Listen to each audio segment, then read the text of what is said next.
반짝이는 눈빛 눈이 부셔 매일 날 감싸주는 손길.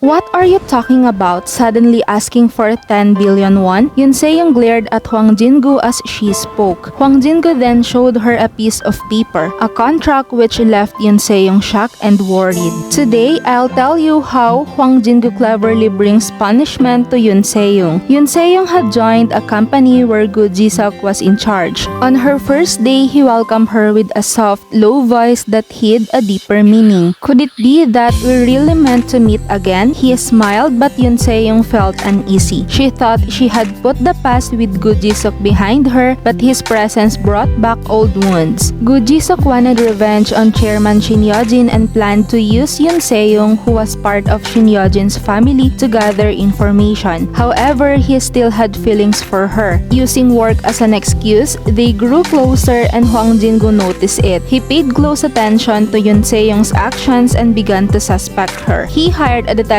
to follow her, capturing clear photos of her entering and leaving Goo Ji-seok's house. The images showed her anxious face, but she didn't know the photos were taken. One night, Hwang Jin Goo received the evidence from the detective, several photos of Yoon Se-young's visits to Goo Ji-seok's house. He organized the proof and consulted a lawyer about their marriage contract. The contract stated that if either partner was unfaithful, they had to pay 10 billion won. Hwang Jin Goo had planned this beforehand to ensure that marriage was based on trust, not just emotions. A few days later, he called Yoon Se-young to his house. When she arrived, he placed the photos in front of her without hesitation. "Can you explain this?" His voice was full of anger and disappointment. Yoon Se-young turned pale. "This is a misunderstanding," she tried to explain, but her voice trembled. "A misunderstanding?" Hwang Jin Goo scoffed. "These photos are too clear to be a misunderstanding. How do you explain this?" Yoon Se-young had no choice but to admit the truth. She lowered her head, tears welling up in her eyes. "I'm really sorry. Can you give me another chance?" But Hwang Jin Goo was firm. He handed her the marriage contract. "Do you remember this? It says you have to pay 10 billion won if there's infidelity." Yoon Se-young gasped, looking at the document. "Is this really valid?" she asked. "Of course," Hwang Jin Goo replied coldly. "It's confirmed by the lawyer. I never thought you would betray me. Now I'll follow the contract." Hwang Jin Goo began legal proceedings to end their marriage. Yoon Se-young sank deeper into a troubled life, drinking every night and letting her appearance fall apart. Meanwhile, her and her mother Choi Myung-ji's crimes were exposed. They had been involved in insider trading, creating slush funds, and embezzling company money. Yoon Se-young had helped her mother by forging documents and selling company secrets. Hwang Jin Goo, with the help of a detective and a company whistleblower, gathered crucial evidence. The prosecution eventually uncovered the slush funds and traced the money back to Yoon Se-young. In court, both Yoon Se-young and her mother denied the charges, but the prosecution presented voice recordings and email records. As the trial went on, it became clear that both were guilty. However, tension grew between mother and daughter. In court, Choi Myung-ji tried to blame everything on Yoon Se-young, saying it was all her idea. Yoon Se-young shot back, accusing her mother of orchestrating everything. The courtroom was tense as both sides presented their evidence. Eventually, new evidence came to light, and the prosecution discovered secret notes written by Choi Myung-ji, which proved Yoon Se-young's involvement. Shocked, Yoon Se-young cried out, "Mom, how could you use me like this?" But Choi Myung-ji coldly replied, "It was all for you." In the end, Yoon Se-young was sentenced to 30 years for embezzlement and Choi Myung-ji received a life sentence. They were taken away resentful of each other. Before going to prison, Yoon Se-young tried to contact Hwang Jin Goo one last time, but he didn't answer. He had already moved on and started a new life.